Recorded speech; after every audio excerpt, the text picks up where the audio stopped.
국민의힘과 대통령의 스탠스 어떻게 선거를 앞두고 나와야 될지 궁금한데, 자, 글쎄요. 지금 돌면서 각 분야별로 선정된 국민들과 신년 토론회를 대통령이 갖고 있죠. 하지만 신년 기자회견을 기자들과 허심탄회하게 이럴 때일수록 해야 되는 거 아니냐, 이런 얘기가 나왔고 결론을 못 낸 것 같습니다.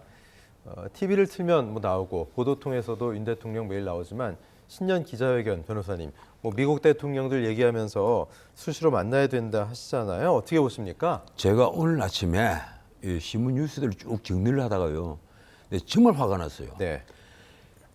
어제 그저께 이 신년 기자회견 개최 문제를 놓고 대통령실에 있는 참모들, 참모들이라고 하면 수석들이지 않겠습니까? 네. 주로 이제 대통령 그 비서실장부터 정무수석 이렇게 해서 쭉 이 참모들과 토론을 했다는 겁니다. 네.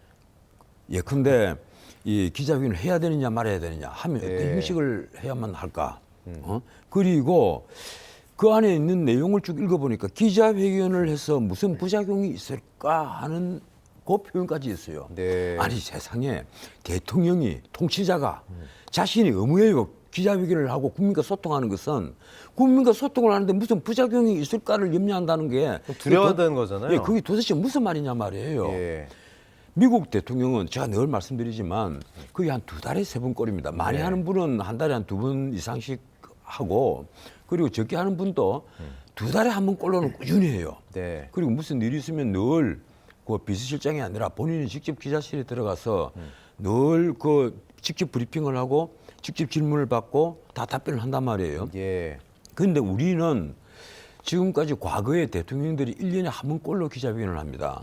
1년에 1번 꼴을 못 채운 분들도 있어요. 평균 한 3, 4회 정도, 예. 4회 정도는 했어요. 예. 네. 그렇게 하면서 또 뒤에 기자회견을 마친 뒤에는 여러 가지 뒷담화가 나왔죠. 예. 이게 미리 짜진 각본대로 했다. 이런 얘기도 있고. 질문을 미리 줬다, 예. 그렇죠? 예, 그래서 그리고 거기에서 짜진 각본대로 질문하지 않은 사람은 나중에 후유증을 겪었다.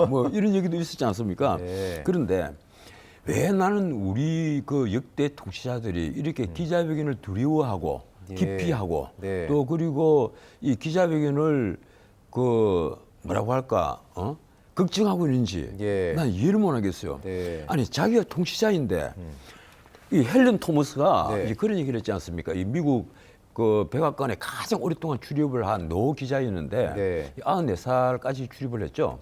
이분이 한 말이 권력자에게 질문할 수 없는 사회는 민주사회가 아니다. 그 말은요. 예. 우리 민주주의를 가장 극명하게 드러내는 표현입니다.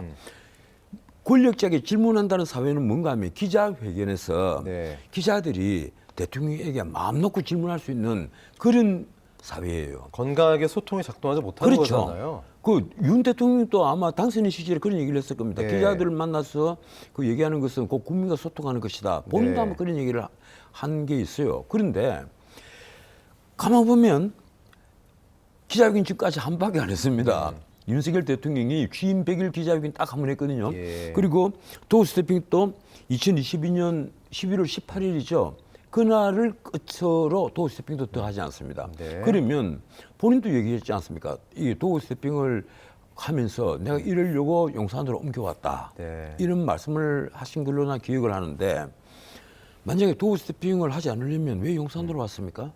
차라리 청와대 대통령실에 그대로 있는 것이 훨씬 더 나았겠죠. 네. 난 그래서 이해를 못 하겠어요. 왜 기자회견을 이렇게 두려워하고 기자회견을 왜 이렇게 자꾸 피하려 하는지, 네. 뭐 때문에 그런지. 그래서 언론을 쭉 찾아보니까 기자회견에서 염려하는 부분은 딱 2개가 있다는 거예요. 하나는 김건희 여사 특검 거부권 행사하는 부분에 질문이 나오면 그 네. 답변하기 어려워진다. 또 하나는 명품 가방을 받은 거, 이제 거기에 대해서 또 질문이 나오면 또 답변하기 어려워지는 것 아니냐. 언론에서 지적을 한 건 딱 2개입니다. 그런데 그것만으로는 나 도저히 납득이 안 됩니다. 그것 때문에 나는 웃으면서 얘기를 하겠어요. 아, 내가 마누라가 나 좀 실수한 걸로 보인다. 실수 안 한 걸 진실이 다른 데 있다면 그걸 그대로 얘기를 하면 되고, 그리고 이 점은 진짜 사과를 드릴 부분에 사과하겠다. 응? 그리고 지금 어청근 씨도 그런 얘기 했잖아요. 이 문제는 김 여사가 사과를 할지 아니면 대통령이 사과를 할지 아니면 두 분 다 함께 사과를 할지 그건 사과는 있어야 된다. 이런 얘기도 의원들 사이에 나왔거든요. 특히 수도권에 출마하는 사람들은요. 지금 전전긍긍을 하고 그러니까요. 있습니다. 이 문제 해결하지 않으면 수도권에서는 선거에 참패를 한다. 이런 우려를 다 하고 있단 말이에요.